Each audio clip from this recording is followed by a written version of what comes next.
The great Michael Irvin is with us. And Bart, we saw Michael was finishing up his breakfast as he was joining us here. What'd you think of that? I know. I tell you what, that sweater looks like it comes accompanied with avocado toast. Michael, avocado toast this morning on the menu? No, I'm all in the protein, man. Bart, you know about that. You got to make sure you're doing the right things as you get older. It's a little harder to keep it off of you. So I'm all about protein in the morning to crank up the speeding system of my metabolism. Okay, very good. I could listen to this all day, genuinely, but let's get to Antonio Brown. He forces his way out. He did something guys in your generation, no matter how good you were, and you were as good as anybody, couldn't do, wouldn't do. What do you think of the way he forces his way out and ultimately gets what he wants? Well, first of all, we couldn't do because we didn't have the social media platform to get your word out. Now, and honestly, I think Antonio Brown got what he wanted out of this situation. I mean, he wanted out. Everybody's been talking the last few weeks about Antonio Brown like he's the worst villain in the world. And this man has been on the football field, hasn't been a problem, making a lot of plays. But I think what he's been going through this last few weeks, last few months, it's been like a horrible divorce. And we hear about the greatest marriages when they come to a divorce, there's some of the ugliest things said to the public just to get the settlement that they want. And he got the settlement that he wanted. He wasn't going to Buffalo because I thought Pittsburgh was doing that out of spite. And now he gets to go to Oakland, and soon he'll be in Las Vegas. I was just there this weekend. Well, he'll have the whole town to himself, and hopefully he can get the Raiders back to getting some of those things you see over my shoulder right there called Super Bowl trophies. Way to rub it in, Mike. I've never been there. But, what's the impact on the field for a guy like maybe Jordy Nelson and Derek Carr? What's his instant impact to that offense? Well, to that whole offense, I mean, whoever, is on that offense is just made better because this dude is a pure dog, Bart.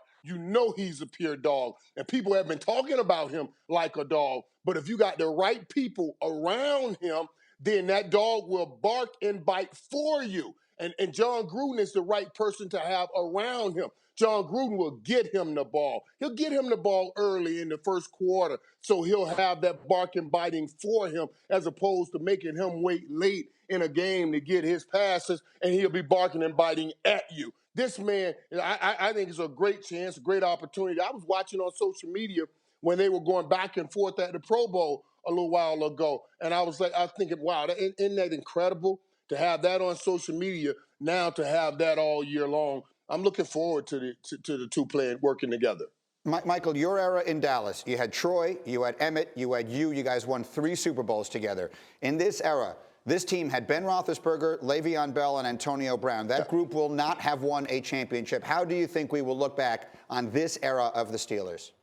Yeah, and people like to try to make those comparisons. I mean, they had the talent, but not the connectivity. You've never heard any time in our time playing together, and even after our time not playing together, because we're still the best of friends, where we had any issue. Troy would not have taken the route that Ben Roethlisberger had taken and calling out his players. And to that, I get sick and I read of people talking about Ben Roethlisberger as a leader and say he led those teams that won Super Bowls. No, Jerome Bettis and Hines Ward and those guys led those teams. He was on those teams, and he was not calling those guys out at the time. So, we didn't have that type of relationship. This team will be remembered. They were great talents, but in order to become a real triplets, remember, this triplet, we had 3 Super Bowls to go with the triplets on the field. We had 3 rings to go with it, and they fell way short of that. Hey, Mike, talking about trailblazing, we saw Le'Veon Bell do something that we have never seen before, sit out a whole season. Antonio Brown got his money. Do you see Le'Veon Bell getting his money and recouping the money, the $14 million that he lost, and then some? Well, it'd be hard to recoup because you can't recoup time. But you can get a great signing bonus. And let's talk reality here, what both of these guys are talking about, a sense of appreciation. Let's be real here. I hear people talking about Antonio Brown wishes to be the quarterback. No, he just wishes to be appreciated like a man. We are in a different time, Bart. Back in the day, you had dominion over players because you were playing them a certain amount, and you had their rights forever. If they wanted to play, they could only play with you or not play at all. Now these guys are getting big signing bonuses, a big guaranteed money. You have to pay them no matter what. The days of dominion over players are gone. You got to have partnership with players. And if you don't do it well, you'll have the situation like you have in Pittsburgh. So the players do have power like they did not have before. Michael, outstanding. Enjoy the rest of your breakfast. Thank you very much for doing this, and I hope we see you again soon. Thanks, Mike. Greeny, you can get me Quinoa. anytime, Greeny. You know, you can get me anytime, Greeny. You're my man. B, good talking to you, buddy. Good hollering at you.